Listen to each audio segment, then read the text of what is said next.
ભચાઉ તાલુકાના રામપર ગામની સીમમાં આવેલ ગૌચર અને સરકારી પડતર જમીન ઉપર ગેરકાયદેસર રીતે સોલાર પાવર પ્રોજેક્ટની કામગીરી કરતા ગામના પૂર્વ સરપંચ સહિત અન્ય આગેવાનો દ્વારા વિરોધ કરવામાં આવ્યો હતો। ગામના આગેવાનોએ મીડિયા સમક્ષ જણાવ્યું હતું, ખાનગી કંપની દ્વારા સોલાર પાવર પ્રોજેક્ટ માટેની કામગીરી ગેરકાયદેસર રીતે શરૂ કરવામાં આવી છે।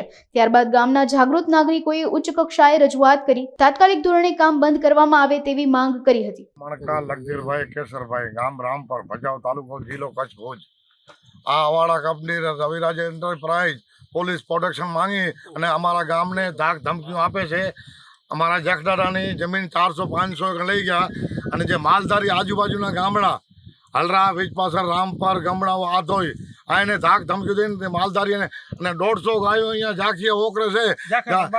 ઝાંખેસર મહાદેવની ગાયો અહીંયા આજે 15 દી આ લોકોએ ગાયાને ઢરવા નથી દીધી। ગાયો ઢરે એટલે અહીંયાથી જાય લારે કાઢ ગાયો બાર્યો કાઢી અહીંયાથી આવી રીતે આ એનો ત્રાસ છે અહીંયા જબરો। અમારે એ ખપે છે અને પછી ગામનો એક વ્યક્તિને કામમાં રાખ્યો નથી।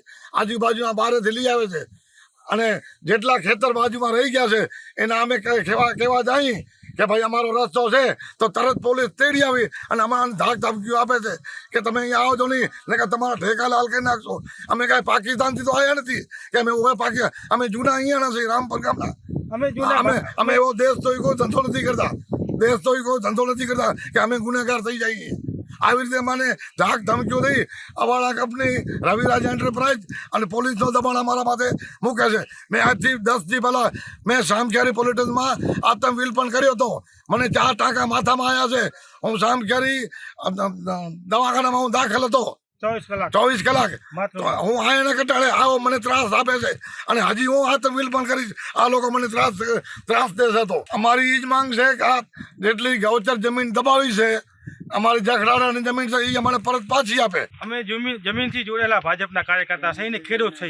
હાલની તારીખમાં રામપર પંચાયતમાં મારા ખાતે સર્વે નંબર 155, 159 પૈકી 1, 190 પૈકી 1, 22, 2 અને 26 એક જમીનનું ધારણ કરું છું। અને મારો ભાઈ લગધીર કેસર 2011થી કરી અને 2016 સુધી ગ્રામ પંચાયતનો સરપંચ હતો। 2016થી 2021 સુધી મારા ભાભી હતા સરપંચ, બિનહરીફ થયા હતા રામપરમાં। અને હાલમાં પણ જે અમારા સરપંચ છે અમારા ભાજપના દલિત યુવાન છે માવજી લાખા। અમે બધા ગામમાં હરીમરીને રહીએ છીએ અને આ લોકો જે અમાને ખોટી રીતે દબાણ કરે છે કંપનીવાળા Raviraj enterprise Avaada income private limited કે જે અમારી જમીન જે આ લોકોએ પચાવી પાડવા માંગે છે। 4-5 ગામમાં જે માલધારી ચડે છે, ગાયું, ઘેટા, બકરા, બરોબર, આ લોકોએ આજ 20 દી ત્યાં બાવટી બનાવવાનું ચાલુ કર્યું છે। ચાલી ગોળ કોઈ કૂતરાની અંદર ઢળવા નથી દેતા। માલવાળો આવે તો કે ક્યાંથી આવ્યો છો, માલ કાઢ બારો, ગાયવાળો આવે તો ગાયવાન બારો કાઢ। હમણાં 4-5 દી પહેલાં મારા કાકા પપ્પુ સામતિયા ગામના છે આગેવાન છે, એ ચરાની ભરી લઈને નીકળ્યા હતા તો પોલીસે એને ચરાની ભરી એથી ઉતરાવી અને ભરીમાં ચેક કર્યું કે તારી ચરાની ભરીમાં તું સોઈ લઈ જાશો। એટલી હજી અમારે ત્રાસ છે। આની અમે એક જ વસ્તુ અમારી માંગણી એક જ છે કે સરકાર તપાસ કરાવે કે જમીનના જે 55 જમીન આ લોકોએ લીધી છે મુંબઈથી અવાડાના માણસો અને રવિજના માણસો પાવાનામાં બનાવી સીધો ભચાઉ રજીસ્ટરમાં દસ્તખત કરી લેતા હતા। 55ની કોઈ પરમિશન છે નહીં આ જમીનમાં।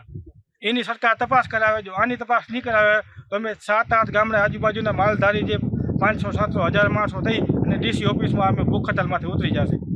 એ તપાસ થાય પછી કંપની કામ ચાલુ કરે। સરભાઈ સુમરાભાઈ ચુચિયા, ગામ હલરા। હું આ કંપનીમાં એમ કહેવા માગું છું કે અમારા જખડાડાની જગ્યા પછી ગૌચર જગ્યા બધી પચાવી પાડવા માગે છે અને પ્લસમાં આ અવાડા કંપની, રવિરાજ કંપની, ભરતસિંહ વાઘજીભાઈ, પછી ભરતસિંહ વાઘજીભાઈ અને ભગુદાન અને મહેન્દ્રસિંહ, આ બધા લોકો અમારાથી ગામથી ચીટિંગ કરી, પછી અમારાથી ચીટિંગ કરી, પછી વસ્તીથી કરી ને પછી ગામથી કરી, બધાથી ચીટિંગ કરી અને અટાણે એ પોલીસ પ્રોટેક્શન માગી અને અહીંયા બેઠા છે। ગામનો કોઈ માણસ ત્યાંથી નીકળે તો પોલીસ એની તપાસ કરે છે, તું શું લઈ જાશો, ક્યાંથી આવશો, ક્યાંનો છો। એટલે અમારા ગામના માણસો અને અમારી ગામના અમારી જમીનમાં ના ફરી શકી તો એનો મતલબ કાંઈ રહેતો નથી। જો એવું થશે તો અમારા 7-8 ગામ બધા ભેગા મળી અમે કલેક્ટરની અંદર ધારણા કરીને બેસશું, ઉપવાસ આંદોલન કરશું। આ અમારી માંગણી છે।